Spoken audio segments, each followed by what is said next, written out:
우리가 이제 명절이기 때문에 이제 가족들, 친지들, 지인들 이렇게 많이 만나게 됩니다. 그럴 때 좀 조심해야 될 얘기들이 뭘까를 좀 말해볼까 합니다. 뭐 다들 알고 있는 얘기예요. 되게 뻔한 얘기죠. 뻔한 얘기인데 한번 해보면 어떨까 싶어서 말씀을 드립니다. 첫 번째가 결혼이죠. 어, 결혼 안 한 사람들에게 결혼 언제 할 거냐라고 묻는 건 사실 부담을 주는 얘기죠. 예. 뭐 요즘은 만혼이 되게 많고 그 결혼을 하지 않으려는 사람들도 늘어나고 있습니다. 그래서 결혼하지 않고 혼자 있는 상태의 사람들에게 언제 결혼할 거냐라고 얘기하는 건 되게 부담을 주는 질문이기 때문에 사실상 조심하는 게 좋겠다라는 거죠.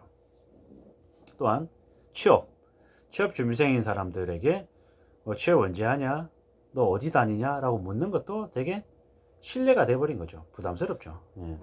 왜?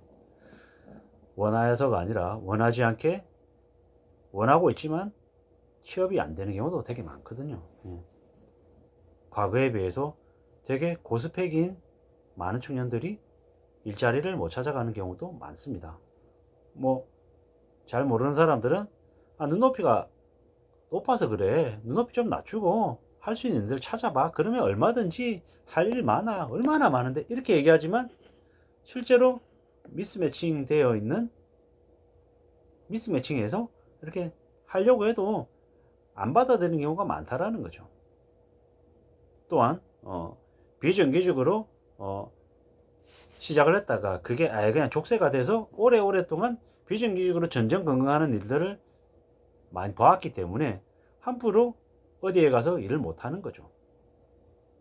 사실상 취업준비생으로 오래 있는 게 더 낫지 뭐 이런저런 이렇게 여러 가지 비정규직 파견직 일로 오래 하다 보면 비정규직 파견직으로 굳어져서 자신의 인생 자체가 그냥 비정규직화 돼 버릴까봐 우려하는 사람들이 많다라는 거죠.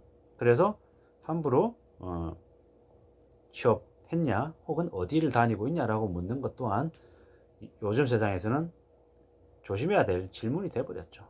또 뭐가 있을까요? 부동산 얘기. 어디 집을 샀는데 가격이 얼마나 올랐었다 어쩌고 저쩌고 이런 얘기들 하는 것 또한 안 하는 게 좋은 얘기가 돼버린 거죠. 왜? 상대적인 박탈감도 심하고 그로 인해서 고통받는 사람들이 적지 않다라는 거죠. 자신들은 필요한 시기에 A 지역에 있는 집을 팔고 B 지역에 있는 집을 샀던 경우, 그런데 자기가 판 집은 가격이 얼마 오르고 산 집은 또 가격이 별로 안 오르고 이러면 사람은 이제 힘들어하는 거죠. 그리고 누군가가 그랬다라고 하는 얘기를 들을 때 보통 망한 얘기를 잘 안 하고 돈 번 얘기들을 친척이나 지인들 만나면 이제 과시하듯이 얘기하잖아요. 그러다 보면 그 속에서 내가 상대적으로 박탈감을 느끼거나 내가 인생을 잘못 살아왔다라는 그런 불편한 마음을 가질 수가 있습니다. 그래서 부동산 관련 얘기도 안 하는 게 좋겠다라는 거죠. 그 다음이 뭐다? 주식. 비트코인도 마찬가지고. 결국 부동산하고 똑같은 연결선상에 있는 얘기인 거죠. 비트코인이든 부동산이든 해서 돈을 얼마를 벌었대 어쩌고 저쩌고 이런 얘기가 주변 사람들한테 불편하게 할 수 있기 때문에 너 집 안 사냐? 집 샀어? 너 어디 살아? 몇 평이야? 전세 얼마야? 매매가 얼마야? 이런 거 묻는 그 질문 자체가 또 되려 불편할 수 있다라는 거죠.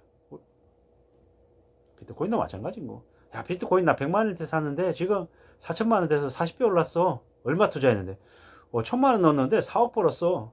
4억 됐어. 이런 얘기들 또한 마찬가지인 거죠. 그런 재테크에 그런 데 관심을 못 가졌던 사람들이 되게 루즈가 된 벼락 거지가 된 듯한 그런 느낌을 주는 그런 얘기들은 화제들은 살상 안 하는 게 좋겠다라는 거죠. 그런 얘기들이 많이 오가면 감정이 많이 상하고 불편해질 가능성이 크다라는 거죠. 그러다 보니 점점 명절인데도 가족들을 만나거나 친지들을 만나거나 지인을 만나는 걸 꺼리는 사람들이 더 늘어나는 것 같습니다. 대려 명절을 이용해서 여행을 가든지 아니면 뭐 독서실 가든지 아니면 집에 틀어박혀서 방콕에서 그동안 못 봤던 드라마나 영화나 뭐 소설 같은 걸 보면서 시간을 보내는 사람이 더 많아지는 것 같습니다. 왜? 점점 더 누군가를 만나서 자기의 속내를 얘기하고 다른 사람의 얘기를 들으면서 불편해하고 힘들어하고 괴로워하는 일들이 더 늘어나기 때문에 이러는 것 같은 거죠.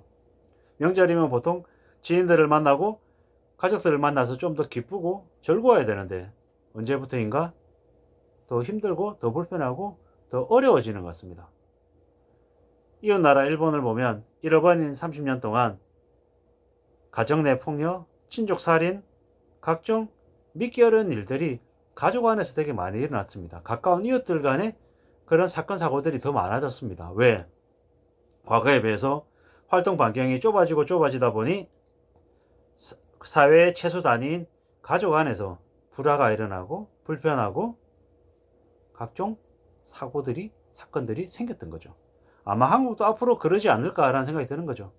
점점 더 먹고 살긴 힘들고 살아가는 건 감당이 안 되고 그러다 보니 점점 더 가족을 상대로 친척을 상대로 덩쳐먹고 이용하고 캥거루처럼 붙어서 앵벌이하고 빌붙어 사는 이들이 점점 늘어나지 않겠냐라는 거죠. 제가 이제 일본 드라마 사채꾼 우시시마라고 하는 만화나 아니면 드라마를 보면 되게 깜짝깜짝 놀라는 게 가족이 아니에요. 더 쇼킹한 얘기는 충격이었던 거는 엄마와 딸이 각각 윤락행위를 해요.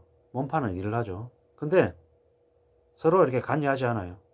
그리고 나중에 더 놀랄 일은 되게 변태 같은 남자랑 그 엄마와 딸이 관계를 같이 해요. 그래서 이제 돈을 평상시보다 이제 몇 배 이제 돈을 받죠.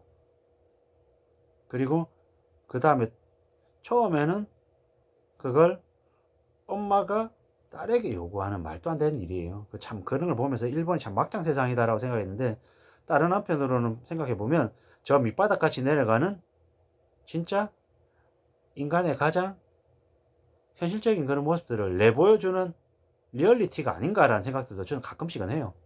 참 끔찍하고 그냥 눈살을 찌푸리는 내용들이고 이야기이긴 한데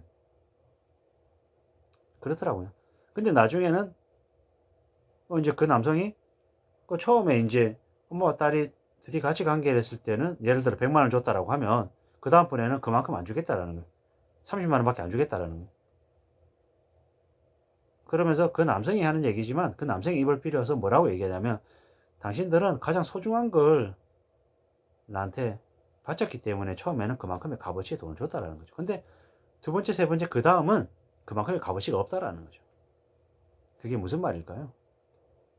가장 소중한 걸 돈 때문에 팔아먹었다라는 거죠. 그 모녀가 씁쓸한 얘기죠. 씁쓸한 얘기죠. 엄마가 자식을 버리고 그냥 막 살아도 아무렇지 않게 그냥 내버려 둔 거죠. 왜? 당장 자기 삶이 안정적이지 않고 자기 사는 삶이 그냥 막 사는 거다 보니까 자기가 낳은 자식 또한 그렇게 살든 말든 마음은 안 그러겠지만 실제로는 못 챙기는 거죠. 현실이 그래 녹록지 않다라는 거죠. 근데 이런 일이 일본 드라마에서 그냥 나온 얘기로만 치부할 수 있겠냐라는 거죠. 우리 현실에서는 안 벌어지냐라는 거죠. 벌어질 수 있다는 거죠. 그만큼 사는 게 힘들고 어렵다는 거죠. 그 힘들고 어렵기 때문에 자기의 속내를 자기의 사정을 누군가한테 밝히고 얘기하는 것 자체가 불편하고 치욕스럽고 힘들다라고 생각하는 거죠. 그래서 설 연휴에 가족이든 친척이든 지인이든 누군가와 만나서 취직 얘기, 결혼 얘기, 부동산, 주식, 비트코인 같은 자산 시장에 투자한 얘기, 재테크 얘기, 그리고 연봉 얘기도 마찬가지인 거고 이런 얘기들은 사실상 금기시되는 얘기가 되지 않았나라는 거죠. 정치 얘기도 마찬가지인 거고 정치 얘기만큼 참 각양각색이고 대립하기 쉬운 얘기가 없는 거죠. 왜? 나는 진보다, 나는 보수다, 나는 지금 대통령이 정치를 잘했다고 생각한다. 아니다. 엄청나게 이런 나쁜 짓을 많이 했다. 대안은 지금 야당인데 야당의 누구누구가 그래도 괜찮은 것 같아. 난 이런 부분이 아닌 것 같아. 라고 얘기하면 한도 끝도 없다라는 거죠. 제가 되게 씁쓸한 거는 정치적인 부분을 잠깐 말씀을 드리면 정치의 여당, 야당 보다 정말로 그 정치인이 국민을 위해서 정말로 헌신하고 노력하고 자기 자리를 이용해 가지고 나쁜 짓거리를 하지 않는 정말 국민을 위해서 제대로 열심히 일하는 인재인가 아닌가를 좀 더 봐야 된다는 얘기인 거죠.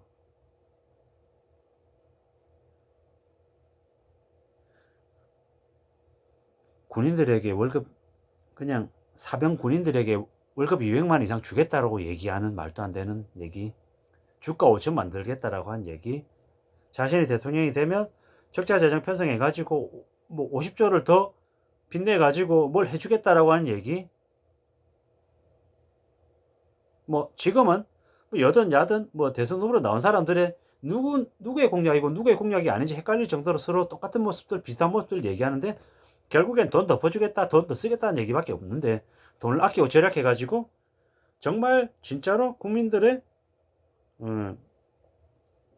부담을 줄여주겠다라고 중기적으로 장기적으로 얘기하는 사람은 없는 거죠. 불편한 얘기 안 한다라는 거죠.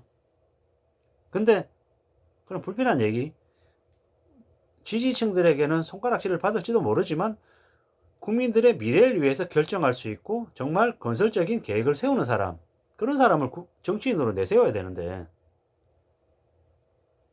그런 것보다 지역주의 혹은 뭐 포퓰리즘 혹은 자신의 이해관계에 의해 가지고 추종하고 뭐 반대하고 이러는 건 되게 안 좋다라고 생각하는 거죠. 정치인들은 국민을 위해서 일해야 되는 모습이다라는, 그게 그 사람이 정치적인 컬러가 보수적이든 진보적이든,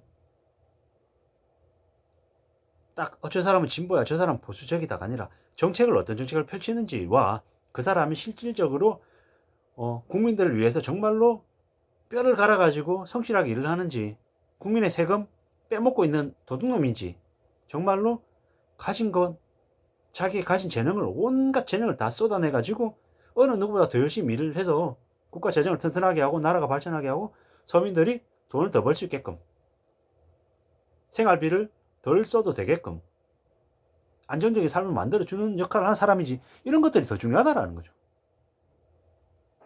제가 누구를 추종하고 누구를 비판하고 이런 것들은 말하고 싶은 생각 자체도 없고요. 예. 국민이기 때문에 더 부려먹을 진짜 제대로 일할 일꾼들을 뽑았으면 좋겠는 거죠. 조금 더 깊이 들어가면 대구 지역에서는 국민의힘이라고 하는 정당의 텃밭이잖아요.